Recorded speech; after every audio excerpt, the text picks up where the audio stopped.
Stovall. He's running for U.S. Senate, Position 1. It's Thursday, December 19th. With me is Larry Rogers, Bob Bagley, and David Smith. And Dwayne, as we talked about, if you'd like to, first of all, thanks for coming in. You're welcome.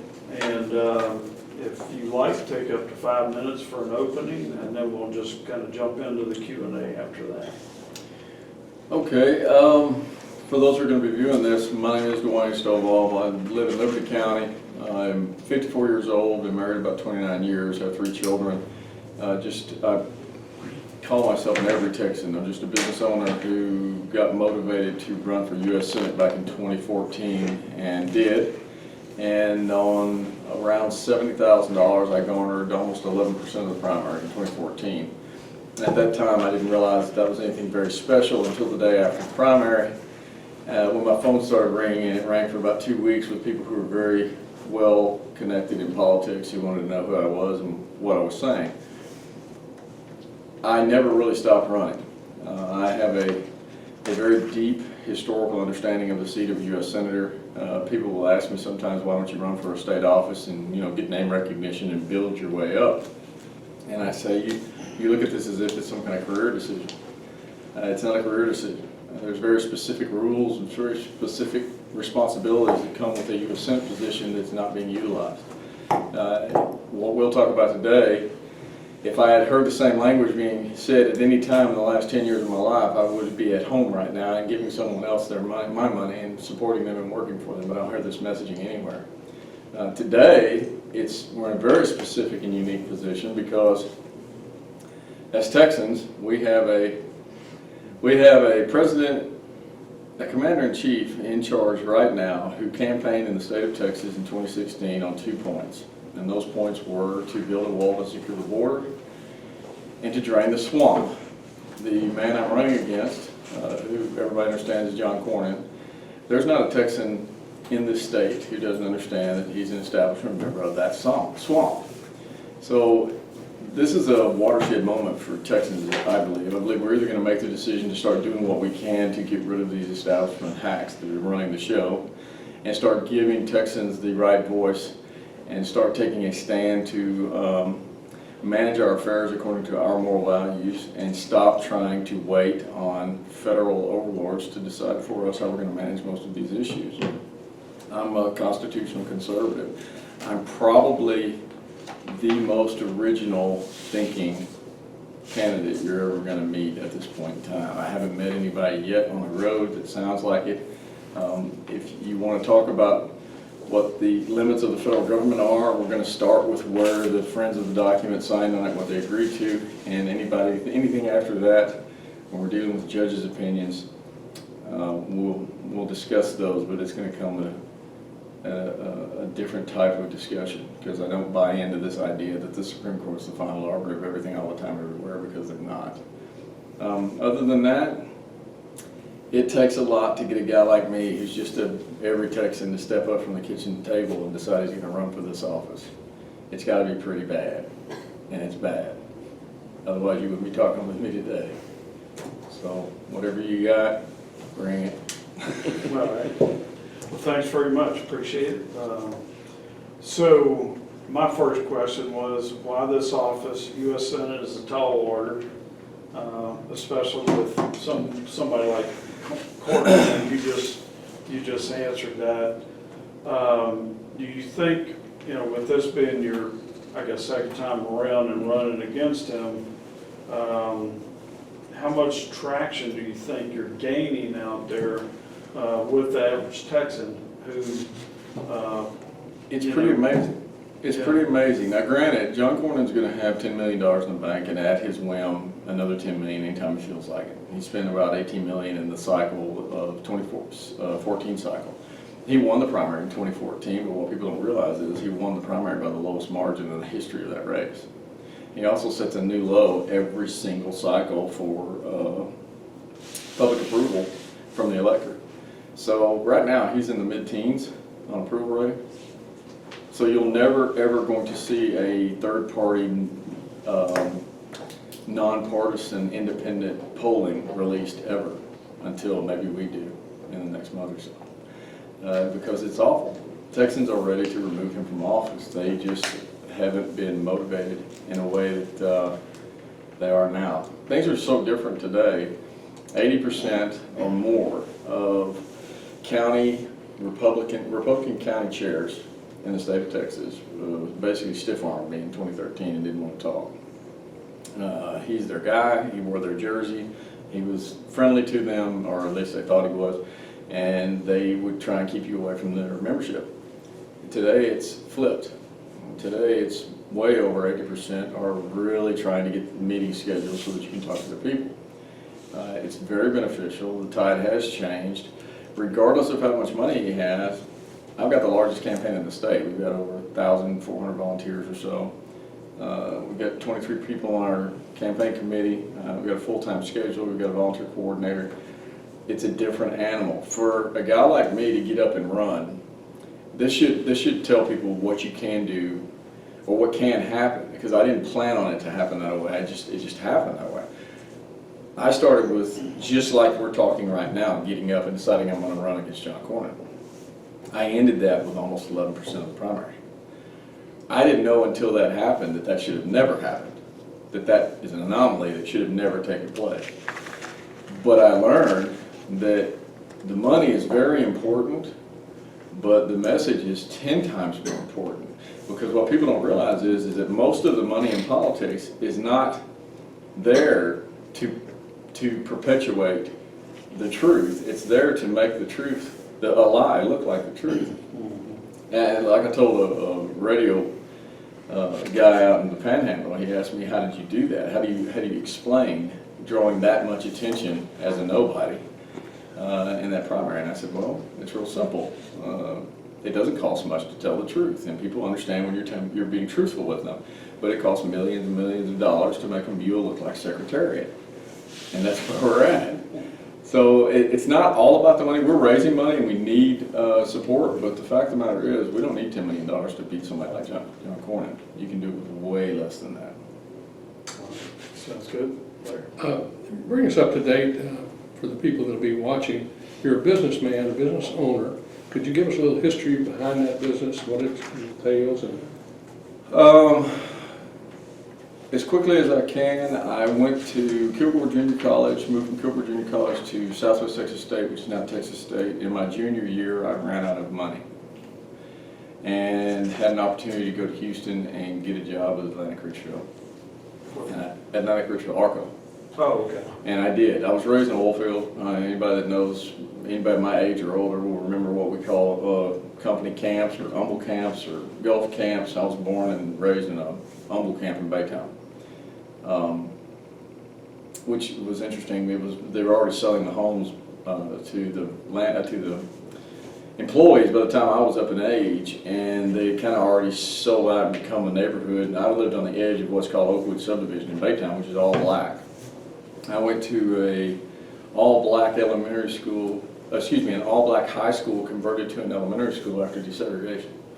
So very unique to me now, looking back on it, life experience, dealing with people and being around a lot of different people. If you walked out my front door, if you turned left, the entire community was black. If you turned right, it was all Mexican. And that was just the way it was. It's totally normal for me. Back to what you asked me, I went to Southwest Texas State, ran out of money, went to Houston, took a job with Atlantic Richfield, and that's going to happen a lot, by the way. You may just give up then. Took a job with Atlantic Richfield, and while at Atlantic Richfield in 1996, I started a company called Diamond K Equipment, and we started building bridges for the highway department. For almost 15 years, I've built bridges all over the state of Texas. We stopped building bridges in 2012. The last project we bid had 36 bidders on it. And if you understand highway work and the economy at that time, y'all remember the, what were they called, the stimulus years? 2008, 9, 10, that period. Our last 2 years we were building bridges. 95% of our work was completion work, which is fancy way or a quiet way of saying we were doing work for insurance companies where projects we had bid but didn't get, the contractors who had gotten them had gone into default. And it was just happening everywhere. And that's after the stimulus that went to somebody, but it wasn't us. Luckily, by grace, we had started a company in 2011 called Liberty Testing. We do quality control of pipelines, gas pipelines. Diamond K still does site work and dirt work. We haven't built bridges since 2012. We made a decision to get out of that industry just because of the numbers were so high. The economy was so poor, the margins were so thin, we're going to stay there and die. So we just decided we'd stop doing that. But we've been in Liberty County for 21 years and have been in business for almost 25. And it is, I'll tell you one other thing about business-wise, because I don't say this enough and people always say you need to share that. I've traded construction equipment internationally on a small scale since the 90s. So I've traded construction equipment from Germany to Japan, from Canada to Australia. I have a pretty good understanding of monetary policy. I can really tell you how it works, how we impact foreign countries and their currencies and their economies. It's not good. So there's a lot of this life experience I talk about that's really broad that's kind of led me to where I'm at today that I didn't know was going to be a part of what I'm doing today, but it has helped. Okay. I had a different question for you, but I'm going to go on this one after that. So with your dealings with other foreign countries, how do you feel that Trump has either helped or hindered American business through his changes in tariffs and financial issues? Well, that's interestingly enough, I don't see enough of the negative results to have a really bad taste in my mouth about the way he does his dealings, because he's had intended results have been correct on his part in most cases. When he lays out the groundwork of what he's going to get a response from, everyone raises Cain about it, and then when that response comes, everybody goes quiet. So he's had numerous occasions over the last 2 years where he's intended to get a particular result and gotten that result. But when he's in the process of doing it, you hear, everything's breaking loose. And then when the result comes, it goes on to the next issue. So I think he's done relatively well. I don't think he intends to do it in the manner that James Madison intended tariffs to be used, but he does it that way. I don't think he knows he does it that way, but tariffs are very much a tool and a mechanism that are not intended to be in place forever. They're very much a negotiating tool. So the idea that you're going to use tariffs to fixate certain parts of the economy forever is not a good idea. But if you're going to use it to shore up negotiations with a particular entity, that's what their purpose is.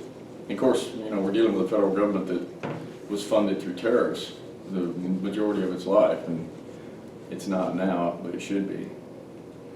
So your business experience, do you feel that that's going to be an important part, an important role that will help you as the senator? I think it does in the respect of advice and counsel on treaties and trade. You don't have to be, number one, you don't have to be a lawyer. Number two, you don't have to be an academic. You don't have to be an intellectual of any kind. You said a kind of an illustrious position of U.S. Senator. I don't see it that way at all. If you go through the origins of the office, it's really an overpaid gopher between the state legislature and the federal government. It should be answering to the legislature. It gives advice and counsel to the President of the United States, but it also should be taking advice and counsel from those who sit in the offices of the state legislature where they come from. So it's I find it humorous and kind of sad at the same time that we pump these people up to be rock stars, and it's like, you guys have ever been to a state convention, you've seen these 5-minute, how would you put it, these rock star videos they put up behind these guys are just ridiculous. It makes you sick to your stomach. Yes, that's all it is. So we put them on these pedestals. They don't need to be on these pedestals. And the training you need, really the most important aspect of a person's potential that they bring to that office is the ability to make connections with people who have the expertise needed to involve them in the decision-making process. Because people look at it as though you're gonna send somebody to office, and they're gonna be an expert in every single field of foreign policy, of geopolitical involvement, of every aspect of monetary policy. Like you're sending this expert in all fields, and that's not what you're doing. You need to send somebody who has access to people to give them guidance. You're not these demigods, we're not sending these people to rule over us. They should have access to people, and if they're smart, and I've been in business for almost 25 years, you're as good as the people you put around you. So, and that's interesting about Donald Trump, because he's a smart man. He's been in business a long time. He gets the paradigm, the RVP paradigm. He's played it for many years. He's not a constitutionalist. We like him because his gut instincts tend to go more towards our conservative viewpoints, but the people that are in his circle, some of which are not very good counsel. And when they come forward, when he speaks after they come forward, you see it. And he gets poor advice at points. The best thing about him is I've seen him turn and pivot away from bad advice. That's a huge, that's what makes him successful. And if you've got that characteristic where you're willing to listen and turn, and not turn on the breeze, that's what I'm talking about. If you turn on sound advice and facts, that's a different characteristic altogether. So being in business brings a lot to the table. Being in business as long as I have, having as much experience with employment and government and going into bridge building kind of set the groundwork for me, watching the state of Texas and how we manage our money. That kind of led me into the political arena altogether. I didn't realize it was doing that, but it did. And when you realize how poorly our money is managed at every level of government, it's pathetic. Thank you. I was reading your application here, what do you would call it here. You have that here about environmental, you have, that is only settled science in this discussion. What do you mean by that? Read it again. 12:30 tonight, I could have written anything. What's that? What are you talking about, climate change? Climate change, yeah. Oh. Yeah, climate change. What do you mean by that? It's highlighted yellow, Yeah. Well, there's lots under of, environmental. Oh, climates change. Yeah, climate change. Climates change. They Yeah. change. Oh, okay. That's the only settled science we have. Oh, okay. I'm So sorry. you're I not wouldn't clear in it up favor on of climate change from our friend up in New York? No, Yeah, well, the discussion's still wide open. This whole idea of it's settled science is baloney. It's not settled science. It's settled science if you're on the right side of the moneyed interests who are pushing this forward to try and control the masses, which is basically what they're doing. What was the name of the big one that Bush 1 signed off on? I was in Harris Japan. Ford. No, the Kyoto. Kyoto. I was in Japan when they signed off on that, and a friend of mine who's an equipment dealer from Australia, who's 5 or 6 years older than me, came over to me at a restaurant, and he goes, "Well, they've jumped the shark." And I said, "I don't follow you." And he goes, "This climate agreement," I said, "they're going to globalize everything under your feet right now. They're going to come after everything you do." And I was kind of blowing it off, and looking back on it, he was absolutely right. He emailed me not a year later and said they just passed it, and I think they finally got rid of it. They just passed the carbon tax in Australia. And he said, "This is just insanity. They're just taxing you to tax you. That has nothing to do with anything of any value." So I'm wary of that. But the bigger issue, I think, on that answer is that climate change is not an authority in the federal constitution for the federal government to be involved in. None. Texas is a pretty large piece of property. How we manage our industries, how we manage our effects on our environment, that's up to Texans to manage. That's not up to a few people 1,000 miles to our east to do. Agreed. So, under the general questions, the third one, it says, please list the most recent 3 pieces of key legislation, how you voted or how you would have voted on each. You said you would vote against every continuing resolution, against setting an unconstitutional smoking age, and against unconstitutional background checks for gun purchases. Majority of what we Texans are forced to pay for is not constitutional. Is that what your opponent is for, would you say? Well, I would say when you're sitting down with Dianne Feinstein so that you can negotiate smart gun regulations that are completely illegal, I'd say that's his problem. And that's what Cornyn did? Yes. Senator Cornyn. Oh, yeah, on a regular basis. Yeah. Yeah, I try to explain to everybody, we live in a time and under a system of government in which you need to understand one specific, or two specific points. One is, we are too stupid to manage our own lives.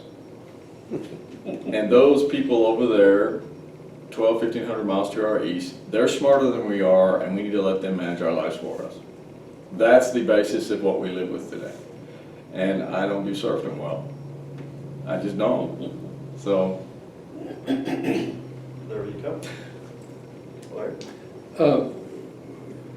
Along the question I asked you a while ago about your business and your business experience, if you are elected to this Senate seat, what will happen to your business? I've already got that scheduled. I can replace me with one person and be done with it. I can go. I'm set for that.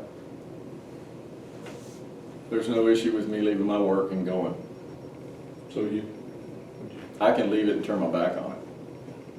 it's, you've got people in place that will. I can replace me real easy, faster than voters can replace a sitting congressman. Really much faster, it seems like.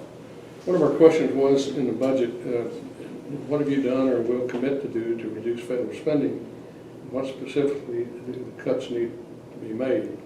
And you've touched on that in some of your answers and opening. And your answer was, I will not vote for increased spending ever.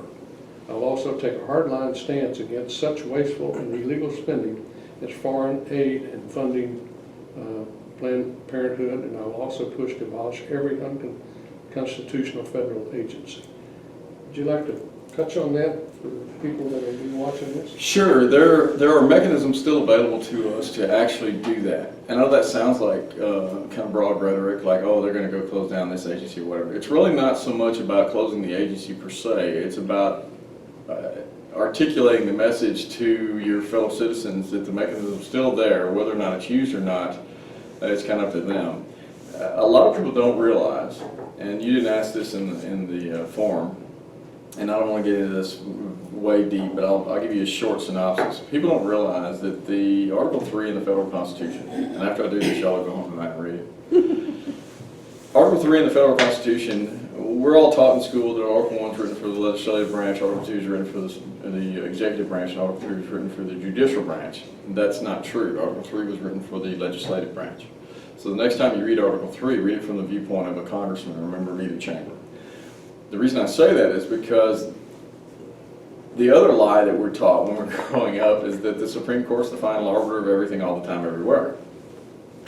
So we have about 6 generations now, post-Lincoln, progressive era, everything we're dealing with today is progressive era, by the way, who believe, many of us in this room, myself included 15 years ago, who believe the Supreme Court was the end of it, that they were the supreme arbiter of everything, and they supplanted God, and we just wait on their approval for anything we do in our lives. That's complete hogwash. The reality of it is, in layman's terms, they have literally 10 types of cases they can be involved in, and they're listed. If you go to Article 3, double check it. Call me if you think it's wrong. It's listed. Out of those 10, 3 of them are what we call original jurisdiction. That means they own them. They own them. If you want to sue an ambassador of the United States, you don't even have to go to your DA. You can go to Washington, D.C. and file it with them. They own that case. But there are 7 other types of cases. By the way, they're fixed. It's a fixed list. Ambassador, semicolon, Marine, semicolon. See what I'm saying? It's a fixed list, meaning there's no wording in Article 3 that says, oh, and by the way, any other type of case they want to take up, like abortion or redefining marriage or what the water pressure is going to be in your shower head or how fast you're going to drive on the highway or anything like that, right? So you got these 10 types of cases, 7 of which are appellate. Appellate is very, very important. Because at the federal level, in the U.S. Constitution, it's stipulated in black and white that appellate jurisdiction falls under such rules and such regulations as put forward by the Congress. So this is the big rub for conservatives. We now have been trained for 100 years in the progressive era that our only answer to every ill of our lives is to elect a king. We've got to elect that king that's going to give us the right judge, that's going to overturn these poor rulings and fix our ills. That's not how it works. That's not how it works at all. So if I walk into a room of 300 conservatives and I say, how do we get rid of Roe v. Wade? Because we all know, people walking the street know the federal government doesn't have any involvement in any authority to force 330 million citizens across 50 sovereign states to accept government-sanctioned murder of children. It doesn't have it.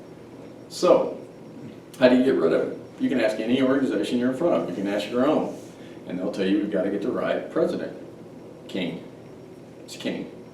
And that king's going to give us the right judge, and then we're going to overturn it. What they overlook is you have a history that proves to you beyond a shadow of a doubt that judges don't overturn other judges. It's a cabal.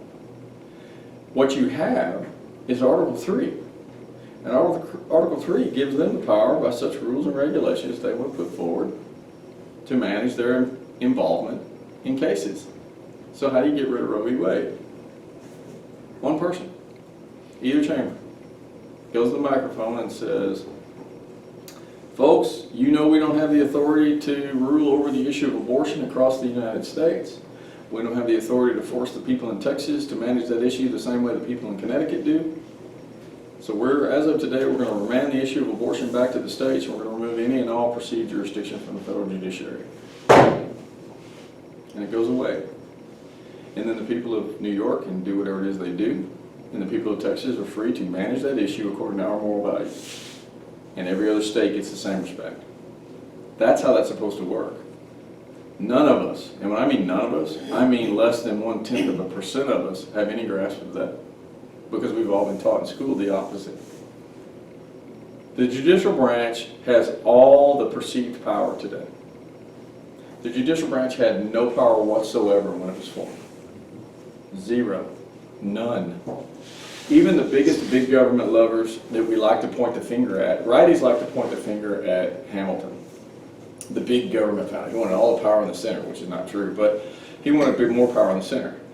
Even Hamilton's writing said, in a paraphrase, in a layman's reading of the Constitution, it shows you that the federal judiciary was the weakest of all the branches. It had no mechanism of self-defense and no mechanism of enforcement. It could do nothing but this. But he also went on to say that if it ever coalesced with either or both of the other two branches, everyone's liberty was in danger.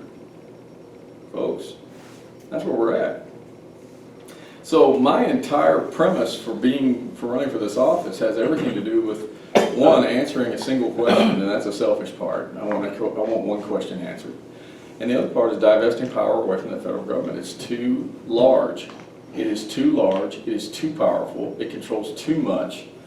We literally are 330 million citizens spread across 50 supposedly free and independent states.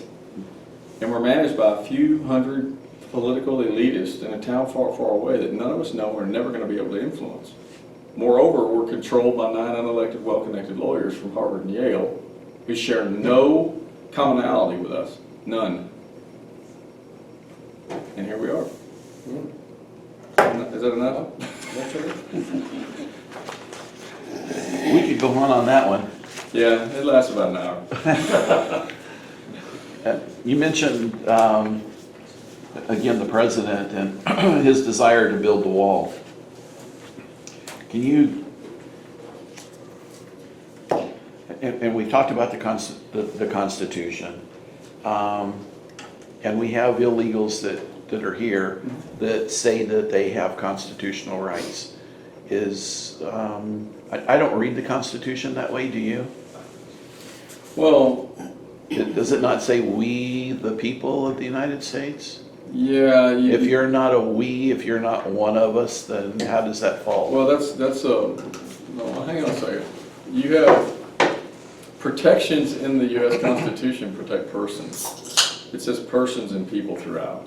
And the reason it does that is because the core protections in there are your life, liberty, property, and your due process. That's the core values of the protections of you against the government.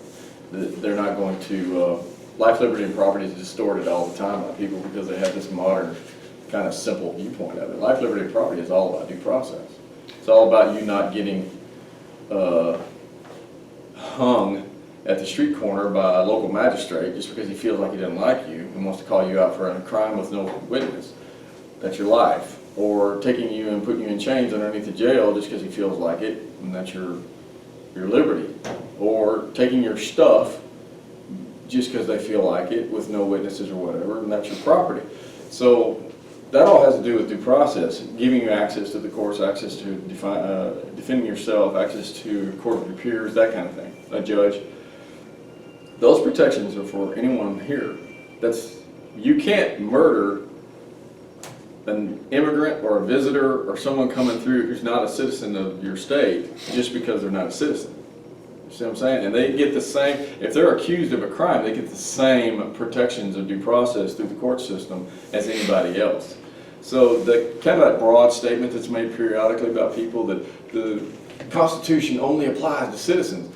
No, the Constitution actually protects rights, period. It protects the federal government from infringing on people's rights. The process of protecting those rights is the same for a non-citizen as it is for a citizen. So it's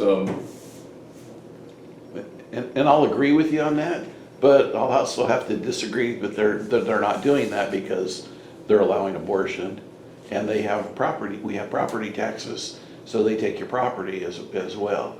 oh well. And now you're getting into plus they're your- all serfs. Plus your so, exactly. Plus the Yeah. Second Amendment, so they're taking away your freedom for that as well. So, is our Constitution actually in force? No, we don't live by the Constitution. I'm going to shoot straight with you. You don't live by the Constitution. You live by a body of case rulings. The Constitution, the best example I can give you is this. If anybody's ever watched, I don't want to step out of Texas on this thing, but if you ever watched a Notre Dame football game, and I'm not a Notre Dame fan, this is just a great analogy, or matches it. If you ever watch a Notre Dame football game on Saturday, they show the guys, the student athletes are all getting up there, and they come down the hallway, and they go down the staircase, and then they run out the alley into the field. Going down that staircase at the medium spot, there's a big picture on the wall of the mascot, right? The little Irishman, right? And when they go down the wall, they all do one thing. They all jump and slap that mascot. That's the tradition. You go down the wall and everybody, it's their lucky whatever. That's what our Constitution is. You get elected to office, you say a few words, you give a little wink and a nod over to the Constitution, and then you go do whatever it is you do because it doesn't really matter. That's what we live by. We have a body of case rulings that you couldn't fill up 50 of these rooms with that are what we live by. We are a case precedent society. So all it takes is one evil ruling from many, many years ago, and it spawns many, many, many years, many, many more evil rulings. And that's what you deal with. Because no one goes back and goes at the origins of a discussion or litigation from as Jefferson would call it, from the viewpoint of the friends of the document. No one goes back to that. You can't do that. They're slaveholders, right? That kind of stupid stuff. But we're going to go back to what a modern day progressive judge decided out of the blue, out of thin air, that something meant something that it never meant before. And, we're just supposed to take their word for it because they're so much smarter than we are. And I'm not one of those. Thanks. Let's talk about free trade. So we seem to talk, like in this country, talk a lot about free trade, but most of our trading partners are mercantilists. They construct their own, to basically beat us every time we go. So, NAFTA, USMCA, TPA, the TPP, any of them worth anything? Take them back as far as you want to go. I haven't seen a positive return on one of those agreements in my lifetime. I don't know if there ever has been. We've run a negative on our trade with all of these agreements every single time in every category as far as I know. Lost jobs, upside down on the trade valuations. So it's I've never seen one of these mass, like, y'all talked about the USMCA? The clip and paste of like almost half of that came from TPP. And people raised all kinds of sand about TPP and they finally backed it off. But they've had that sitting in queue for how many years? Just waiting for the opportunity. It's kind of like, well, they treat it like everything else. They've got it in plans. They're going to do it to you whether you like it or not. They're just going to make you think that you're getting ice cream, right? So it's kind of like education, not to spin on you, but it's the same principle. We have no child gets an education. I'm sorry, no child left behind, right? You're And- right. Yeah, that's more to the point. And you come forward with that, and magically they pass a ESS, Every Child Succeeds Act. Yeah, ECSA or the ESSA or whatever it was. And that was just No Child Gets an Education rebranded with another name, and then they refunded it.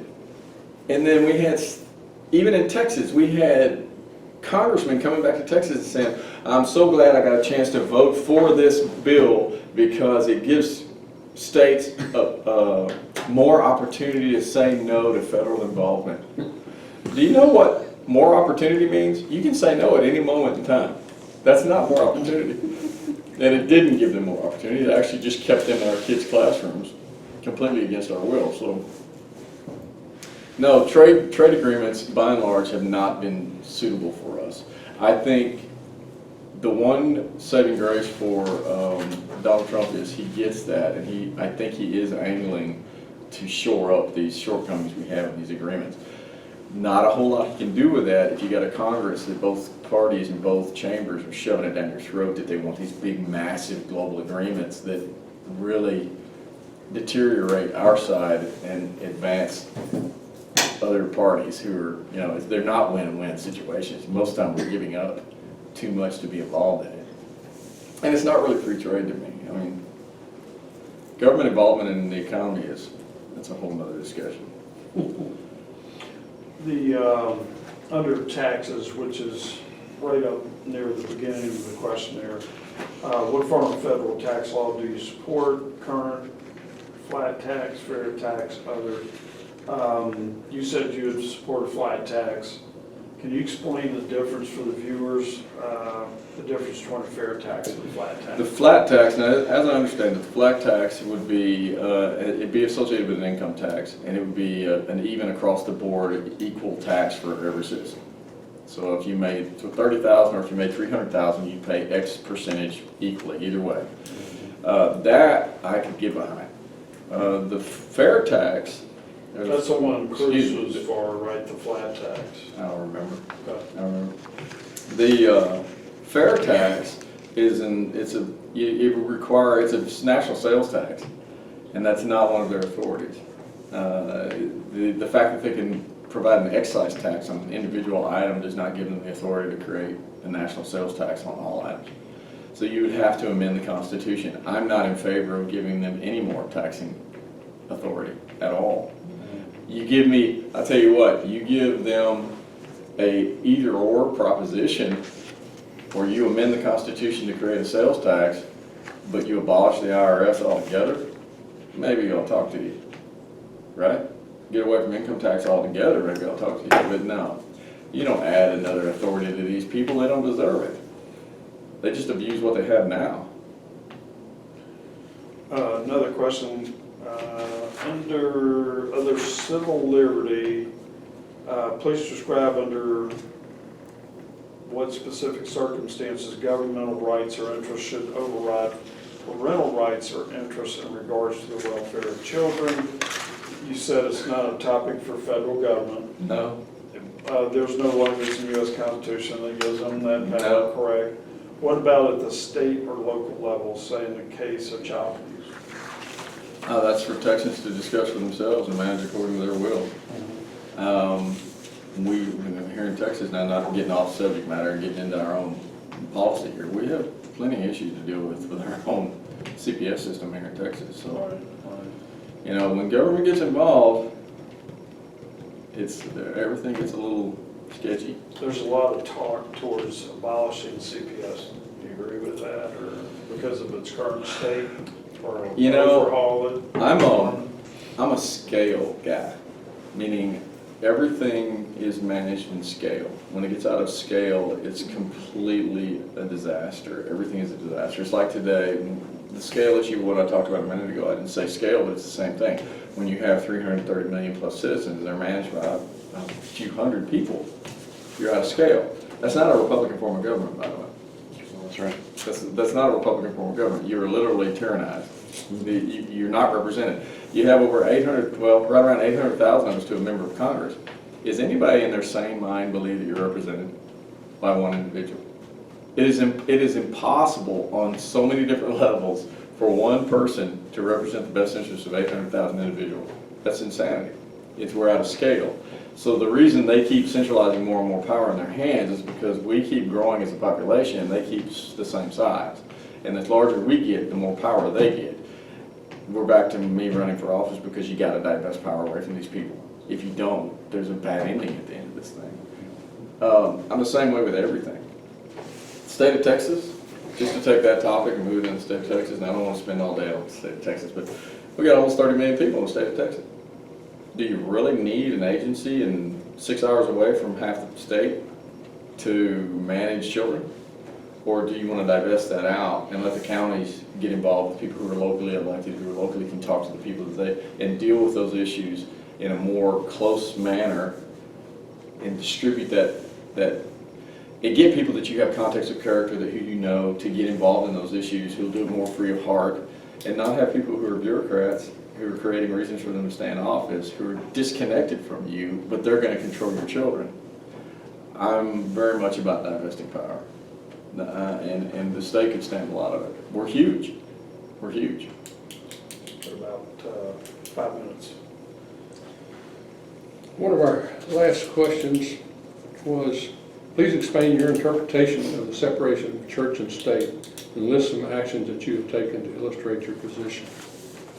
And I can read your answers. You said separation of church and state is a notion and not part of the U.S. Constitution.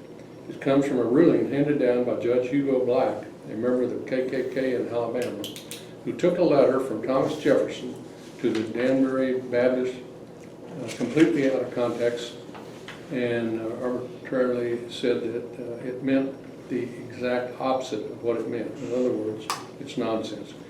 Give us an overview of the statement. That is a very modern, progressive viewpoint by Judge Hugo Black. I think that was 1947. That's how close it is to us. If you talk to students, and I'm lucky enough to get a chance to talk to students on a regular basis, and if you ask them about that, they think it's existed forever. Most of them think it's actually in the Constitution somewhere, and you can tell them, well, you need to point to that language because it doesn't exist. And you explain to them, this is a modern view of a judge. And yes, he was a member of the KKK in Alabama, and that's only relevant because in Alabama, they hated the Catholic faith. And the KKK worked directly against the Catholic faith. And that wall of separation thing was kind of a known belief of that particular realm of people. And when he went to office in Congress, and when they made him a judge, he's on record and documented in telling his brothers in Alabama that he would carry their principles forward. And one of the first opportunities he got was with this particular ruling. That letter from Thomas Jefferson to the Danbury Baptist did say there should be a wall of separation between church and state. The problem is, when he was writing them the letter, the wall of separation that he was speaking of was to keep the government out of the church, not to keep the church out of the government. You can't get the church out of government. You can't do it. If you elect a Christian who follows the gospel, and he decides he's not going to follow the gospel when he goes into his office, he's an idiot. You can't get that out of the church. I mean, out of government. And Christians are electing people who are of faith, or you're electing people with good character or whatever. You want them to follow their guidance, their principles when they get into office. So that's a completely distorted. He injected that into our whatever you want to call it, your constitutional lexicon, I guess. And it became this known unknown. It doesn't exist. There's no point for it at all. And the idea that you're not going to have a church and state only really falls back to the First Amendment in the Bill of Rights, where they were telling the new federal government that you were not going to establish a new Church of England or something like that.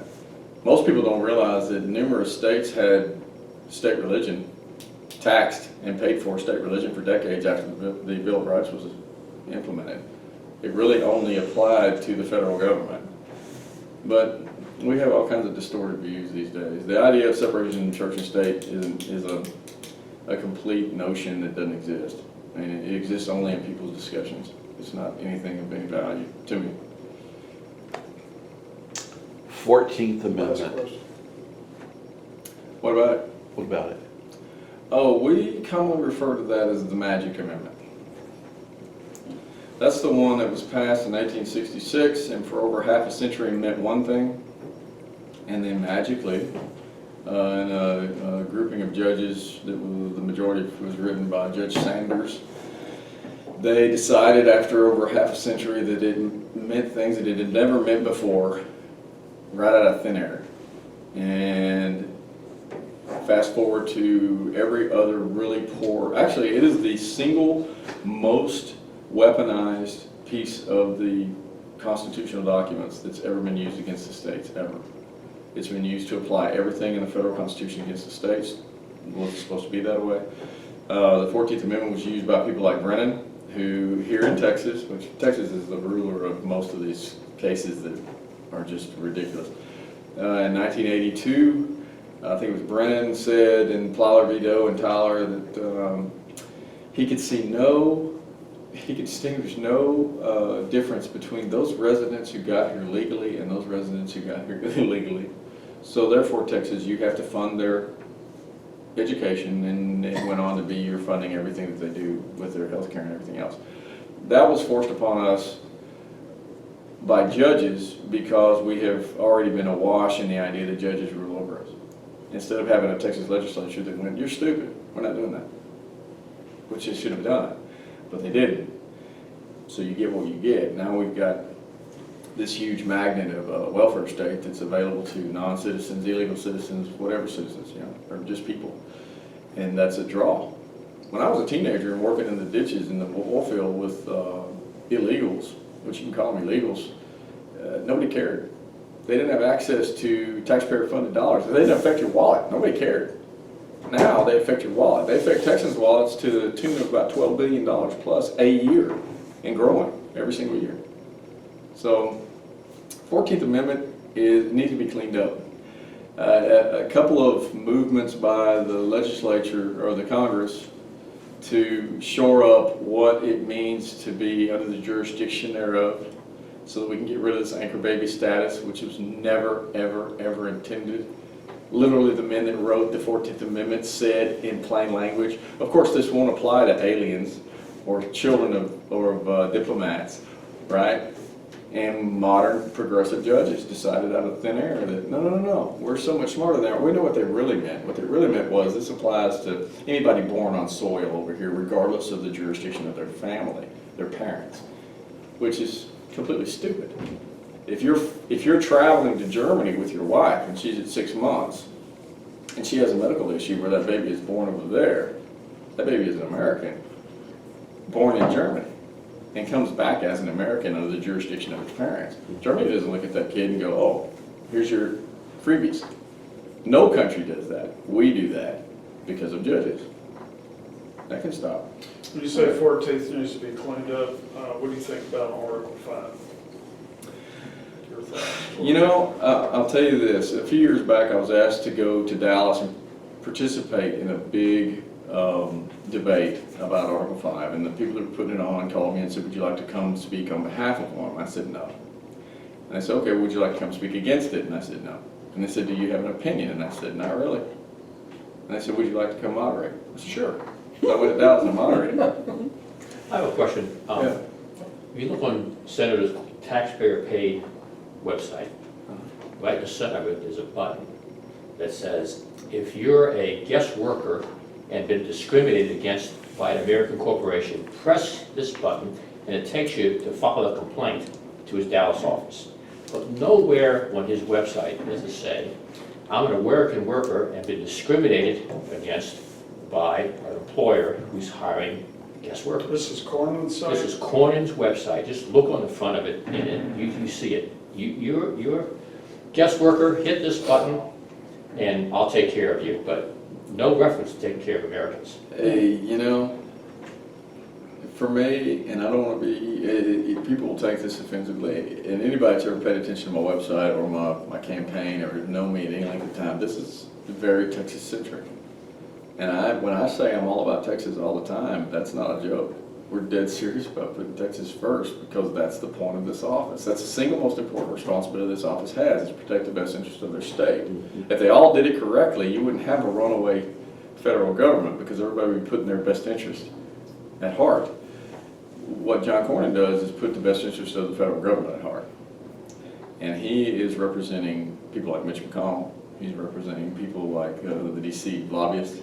He's representing people in the DC Beltway.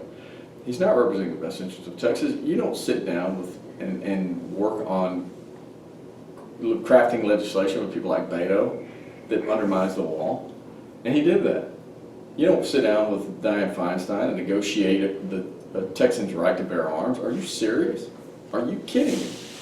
And that's what we're dealing with. And there's never, the primary issue for me is that we're dealing with somebody who's never been a fighter. And I mean in any realm. The idea is there's not a single conservative principle that holds enough value for him that he won't negotiate it. He'll negotiate every single principle we have. There's nothing that he won't bend over for. And there are certain principles in our lives, and I teach my kids this. There are things in this world that you don't compromise. And compromise got us where we are today. That's right. Sounds like you're closing. Good enough for me. Unless you want a few more minutes, and then we'll wrap it up. You know, it's pretty cut and dried for me, and I know people, you know, you're just one guy. I want to clear up one thing for people, and this is the question. It's very selfish. This is the question I want to answer. I want to do this for me as much as I want to do it for any other Texan. We all, if I ask the question, will the federal government ever give up any authority that it's taken over the last 100 years? Any of the unconstitutional powers it's taken? We'll all sit in this room and go, no, they're never going to do it. But the reason we don't behave that way at the election at polling places is because we all carry this little piece of hope. We've all got this little piece of hope in our hand that one day, you know, it'll all get corrected and we'll get the right people in office. And I can ask a group today, if we just elect enough R's, can we correct our path or alter our path? And they'll applaud. If it's new at the meetings early and everybody's there, we all have our coffee and our drinks and all that, and they'll applaud. And you come back to it 5 minutes later and you ask it a different way. You say, okay, look, in all seriousness, from your heart of hearts, from your bone marrow, do you think there will ever be a simple majority of people in offices of that federal government who will make the decisions necessary to alter our course? And they'll shake their head. And you, okay, well look, this is what we're dealing with. We're dealing with the difference between what you hope to be true and what you know to be true. I want to get into this office, and the very first thing I want to do is I want to take the issue of abortion, because folks, the United States is not up in arms between each other with this raised level of animosity over foreign trade or military engagement. They're fighting each other and at each other's throats over social issues. Social issues. So the only way you can correct this and lower that level of animosity is to divest authority over those social issues back to the people at the most local level you can, which is the states, according to this.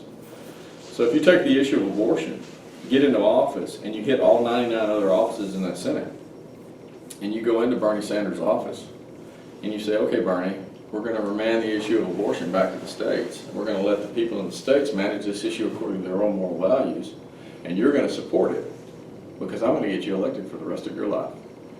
And he's gonna say, how are you gonna do that? And I'm gonna say, you're gonna support this, and you're gonna go back to Vermont, and you're gonna tell 10,000 of your most ardent socialist supporters that you're gonna co-sponsor this bill because you want your fellow citizens in Vermont to manage this issue according to their will. And you wanna make certain that nobody that looks like this Texan has any influence in how you do that.